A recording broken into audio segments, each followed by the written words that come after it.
qui est tout à fait réel. Il ne reste pas moins, c'est que si je n'en fais pas partie de façon plus formelle, c'est aussi parce que j'ai ma sensibilité et un certain nombre de choses qui me sont personnelles et que je tente d'ailleurs de leur faire partager, au risque d'être sourcilleux sur des choses qui touchent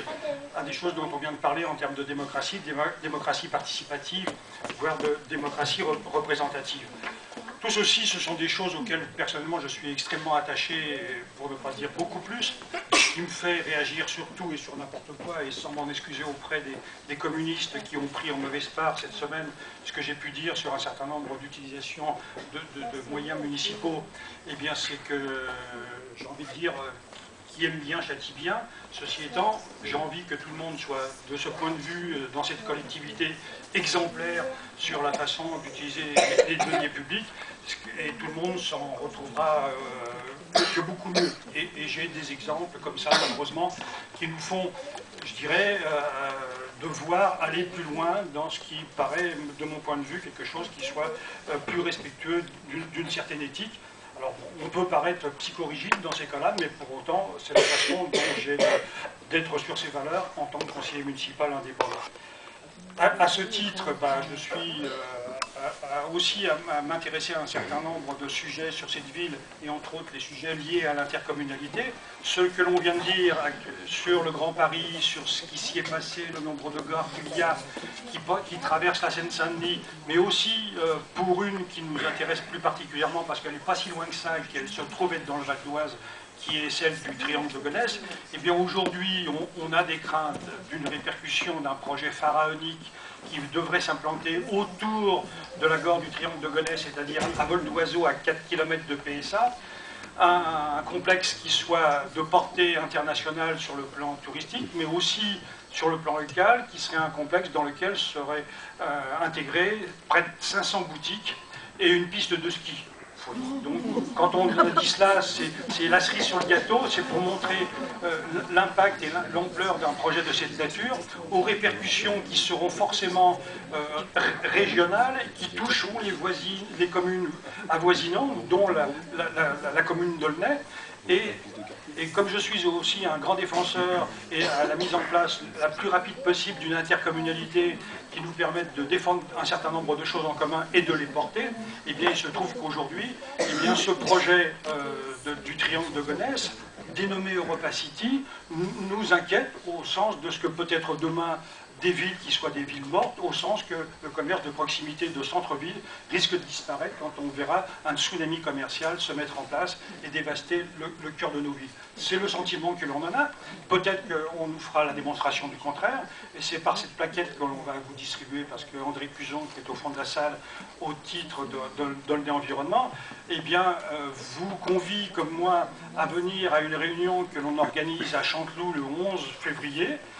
de 9h à 11h, Alain devrait conclure, parce que c'est prévu, les débats que nous avons prévus de traiter.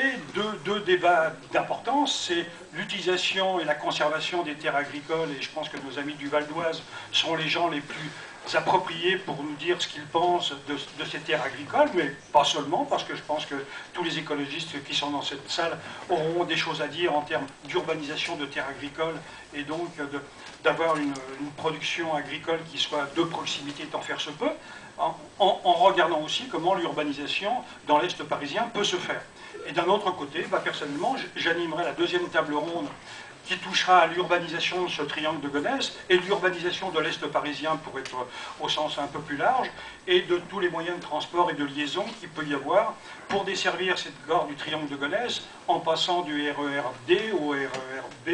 et vice-versa, des choses qui sont spécifiquement réalisées pour que ce projet d'une importance que vous verrez dans cette plaquette, eh bien,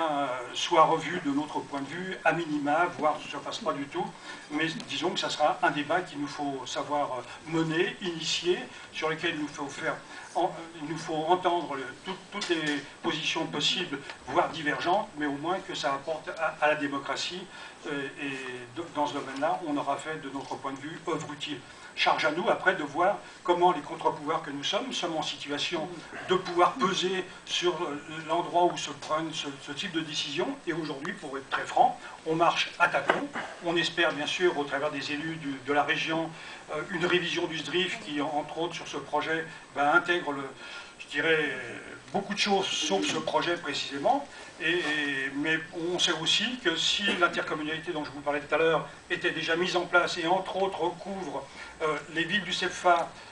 qui ont eu l'habitude de travailler depuis 38 ans de mémoire ensemble, mais aussi des villes avoisinantes du Val d'Oise, eh bien on ne serait certainement pas dans la situation d'aujourd'hui, parce que si le maire d'Aulnay et le maire de Gonesse avaient déjà travaillé ensemble sur ce projet, je pense qu'ils seraient un peu causés sur le fond et les thématiques qui sont posées, et non pas sur les seuls problèmes qu'ils ont intéressés jusqu'à maintenant, les uns et les autres. C'est les problèmes de gouvernance. Qui sera calife de cette future intercommunalité? C'est vraiment des choses qui ne sont pas imaginées dans le sens de l'intérêt de la population, mais de problèmes d'ego personnel, et c'en est quand même relativement insupportable. C'est les raisons pour lesquelles je pousse toujours les Verts sur les problèmes de démocratie, à en faire toujours un peu plus. Ils en font beaucoup, mais comme c'est mon credo, ils m'ont toujours à côté d'eux pour les aiguillonner dans ce domaine. Voilà, les raisons de ma présence.